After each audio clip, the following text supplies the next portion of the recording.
Welcome to The Explainer. Today, we're diving deep into the neuroscience of why we sometimes mess up our own happiness. Why we might seek out drama, even when life is perfectly calm. And I'll tell you right now, it's not some kind of character flaw. It's actually a chemical addiction. So let's explore how it works. So let's start with a question that I think for a lot of us might feel a little uncomfortably familiar. Have you ever had this experience where life finally gets peaceful, everything's going well, and you start to feel restless or bored? Why do we sometimes pick a fight over nothing or just replay an old argument in our head, almost like we're looking for trouble? Well, the answer is pretty fascinating, and it lies in what the brain considers its normal.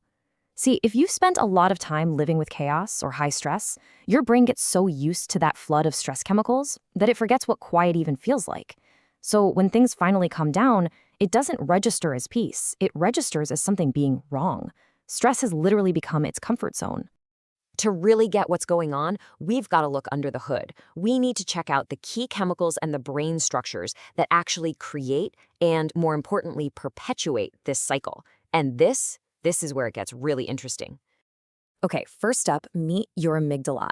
The best way to think of this little guy is as your brain's hyper-vigilant security guard. It is always on duty, constantly scanning your environment for threats, whether they're real or just imagined. It's the part of you that sounds the alarm and triggers that jolt of fear and anxiety. Its motto is basically react first, ask questions later. So when that amygdala alarm goes off, the body's stress response system, which is called the HPA axis, it kicks right into gear. And what does it do?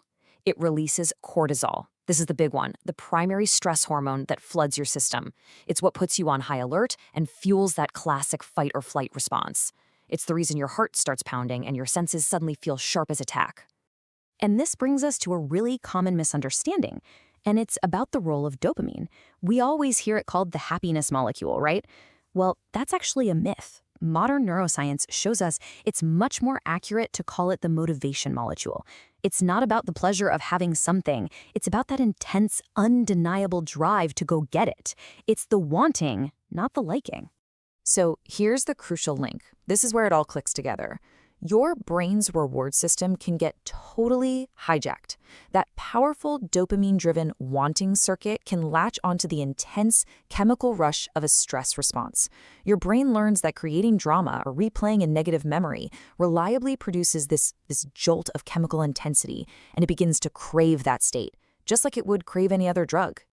But you might be wondering, why is my brain so easily tricked like this? Why is it so susceptible to this negative cycle in the first place? Well, it's not a personal flaw. It's actually a feature, not a bug, that's been baked into our DNA over thousands and thousands of years of evolution. This quote from neuroscientist Rick Hansen just nails it. It perfectly captures this core feature of our minds that we call the negativity bias. Our brains are fundamentally designed to be like Velcro for the bad stuff, it just sticks, and like Teflon for the good stuff, which just slides right off.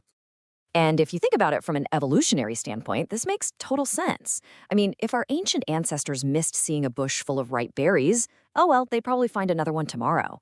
It was just a missed opportunity. But if they missed the sound of a predator rustling in the tall grass, well, there was no tomorrow. Survival literally depended on prioritizing and remembering threats above everything else. And you can see this ancient software running in our modern lives all the time, can't you? Think about it. You can get 10 compliments in a day, but that one little insult is what you'll be replaying in your head that night. A single piece of bad news can completely overshadow a day that was otherwise filled with positive moments. That, right there, is the negativity bias in action. So, okay, this system was absolutely brilliant for helping our ancestors survive a really dangerous world. But being stuck in this high alert mode in our relatively safe modern lives, well, that comes at a really steep biological price.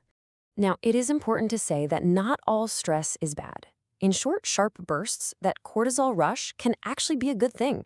It can sharpen your focus, it can help your brain create stronger, more detailed memories of an important event. It's an adaptive signal that says, hey, pay attention to this. But here is the problem. When that stress response is switched on constantly, day in and day out, those high levels of cortisol become toxic. They actually start to damage and shrink the hippocampus, a part of your brain that is critical for learning, for memory, and, get this, for regulating the stress response itself. It literally starts to lose connections and volume. And this is what creates such a devastating, vicious cycle.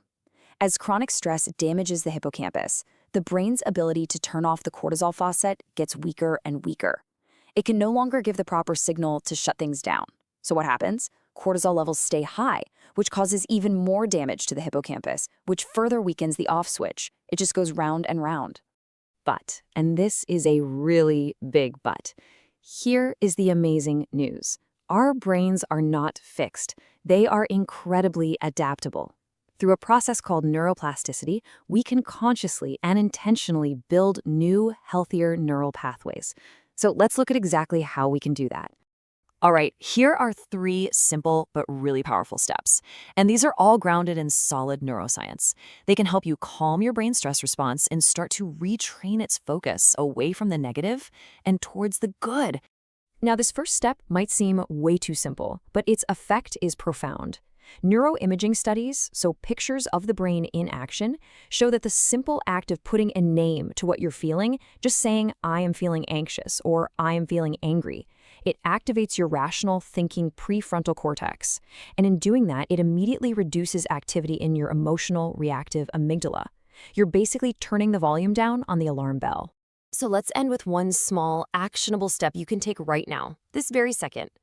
Just pause for a moment and ask yourself, what emotion am I feeling at this moment? Is it curiosity? Maybe a little skepticism? Calmness? By just naming it, you are already beginning the process of retraining your brain.